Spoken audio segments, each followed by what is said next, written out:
Добрый химик. Зак, брат. Да. Рок.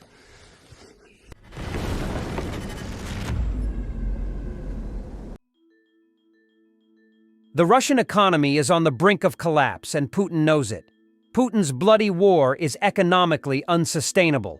Increasingly alarming signs of overheating indicate that the country is heading for economic collapse. Despite data that remains opaque, we can see that sanctions have created preconditions for the collapse of the Russian economy.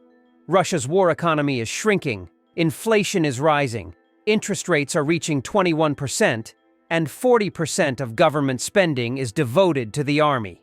Against the backdrop of falling global oil prices, Western sanctions, and Ukrainian attacks, the Kremlin is urgently calling a meeting due to an alarming decline in the volume of oil product transportation within the country. Russia lost $450 billion amid sanctions, technology shortages, and oil prices. Trade between the EU and Russia has fallen by 74%, from 260 billion euros to 68 billion euros. Moscow may face the most serious challenge since the collapse of the USSR. Since the beginning of 2025, the rapid depletion of old oil fields has been recorded in western Siberia, and new developments in the eastern Siberia region are significantly complicated by natural conditions and lack of access to Western technologies. Moscow's budget deficit is expected to triple in 2025 compared to initial forecasts. Over 4 months, fees from oil and gas companies fell by 10%. However, expenses, a third of which this year is allocated for the war against Ukraine, increased by 20%. By the end of April, the budget had a deficit of 3.23 trillion rubles. After years of resilience as the war in Ukraine goes into a stalemate, the domestic situation in Russia enters into great uncertainty. The military parade's shrinking size and internal struggles indicate deeper problems within the nation. Russia's economy is buckling under the financial weight of the war in Ukraine, despite the Kremlin's claims. A new report suggests Russia's claims of economic strength are misleading, with the country in fact spiraling towards a banking crisis. Galloping inflation is at 10.3%, but it could be significantly underestimated by Rosstat. The Romir website measured thousands of prices, including food prices. Their amount is double that displayed by the Russian central bank. Russia's economy is in meltdown as mortgage defaults soar and banks face a credit crisis. Russia's largest banks face a sharp rise in loan defaults. Businesses and consumers have been hit by a double whammy of high inflation and interest rates. Russia's central bank has been forced to raise the key interest rate to 21%, the highest level in 20 years. Russians are paying the price for Putin's war through rising household costs, a weakening ruble, and inflation driven by relentless defense spending. The shortage of workers is one of Putin's biggest problems. 73% of the companies are experiencing labor shortages. By 2030, the deficit could grow to 2.4 million people. Now the Kremlin is trying to plug the hole by bringing in workers from Africa and North Korea. The Russian car market faces a 50% drop in demand. The State Duma adopted a new bill. From March 1, 2026, carriers will be required to purchase cars produced exclusively by Russian automakers. Putin's shadow fleet is more exposed than ever, and its share of oil transport has fallen from over 60% to less than 40%. The newly adopted EU sanctions will also target third countries that help export Russia's oil massively, and this is what Russia fears most. The US imposed heavy sanctions just before Biden left office, blocking the operations of oil companies Gazprom Neft and Surgutneftgaz. Russia's largest shipping company, Sovcomflot, posted a loss of $393 million in Q1 of 2025. Sovcomflot linked the collapse in revenues to unprecedented sanctions. Russia has spent $14 billion buying over 400 tankers for its shadow fleet, an armada that is now struggling to deliver exports around the world. Large-scale tanker sanctions in 2025 have helped significantly reduce Russia's shadow fleet capacity, down some 46%. Russia's largest maker of combine harvesters and tractors, Rostselmash, said that the demand for its machines has collapsed. Farmers have no money to buy equipment. Rostselmash produced 70% of agricultural machinery. It will stop production in June. Russia is now unable to modernize its own energy infrastructure due to the war. The government has decided to postpone the implementation of 14 power plant modernization projects by 2 to 3 years. Russia now struggles to supply electricity to its own population. Death allowances. Russian authorities did not have enough money to bury those killed in the war and pay the families of killed and wounded security forces. The State Duma was asked to add more than 700 million rubles for this in the 2025 budget, reports MO. Russians' pensions in Estonia and Bulgaria have been suspended without explanation. Since February, Russia has failed to pay out pensions to around 4,000 Russian pensioners living in Estonia.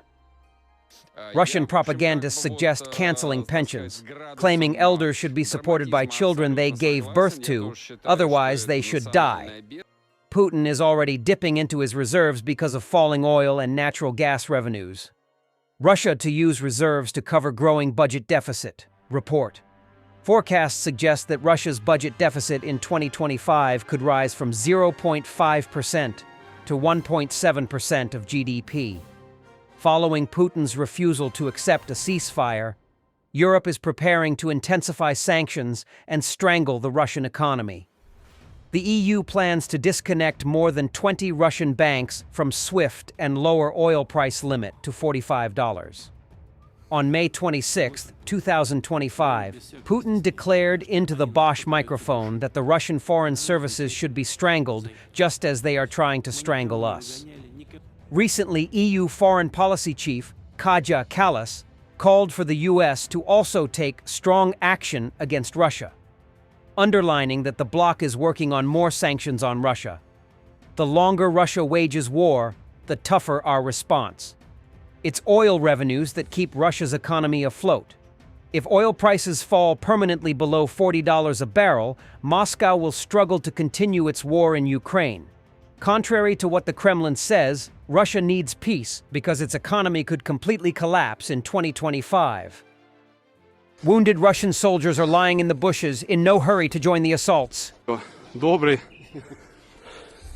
Хімік. Зак, брат. Да. Рок. Ukrainian startup Strategy Force Solutions says it has successfully completed the first real-world combat missions using autonomous drone motherships paired with AI-guided attack drones. The test, reportedly targeting Russian military positions, was revealed by Forbes on May 26th. A $10,000 mission replaces what previously required $3 to $5 million missile systems, said Andriy, the company's chief technology officer, who asked to withhold his surname for security reasons. At the core of the system is Gogol-M, a fixed-wing drone mothership with a 20-foot wingspan. It carries 2 FPV-type loitering munitions, which are launched near the target area and autonomously seek out and strike high-value targets up to 300 kilometers away. These could include airfields, missile batteries, oil depots, or even convoys. What distinguishes Stratforce's solution is its Smart Pilot system, a lightweight AI-powered autopilot that integrates data from cameras, LiDAR, and onboard sensors to autonomously navigate, avoid obstacles, and engage moving targets without relying on GPS or real-time human input. In some ways, it is like a self-driving car, Andriy explained. There are not so many obstacles in the air, but the system has to be lightweight. That's how we arrived at our setup of cameras, LiDAR, and communication.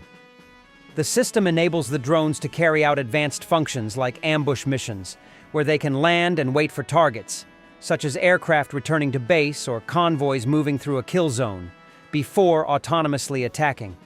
Smart Pilot uses a multi-sensor fusion approach, combining data for environment perception and target recognition, Andriy said. It enables autonomous flight, navigation, and engagement without GPS and without constant operator control. According to Andriy, the company can currently produce up to 50 Gogol-M motherships and 400 FPV drones per month, depending on military contracts. Feedback from initial test users has been enthusiastic. It feels like a video game, "I just set the waypoints, choose the targets, and watch it work," said one operator. "It's fascinating to watch from the coordination center. I just wish we could increase the warhead and push the range to 500 kilometers," added another. While the drones have not yet been independently verified in combat footage, Andriy says this is a logical progression from previous Ukrainian innovations in FPV drones and drone swarms.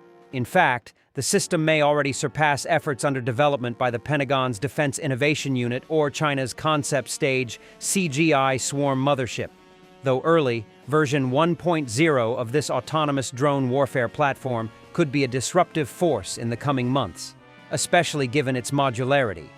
The software can adapt to different platforms, from jet-powered UAVs to unmanned boats and ground vehicles, depending on operational needs.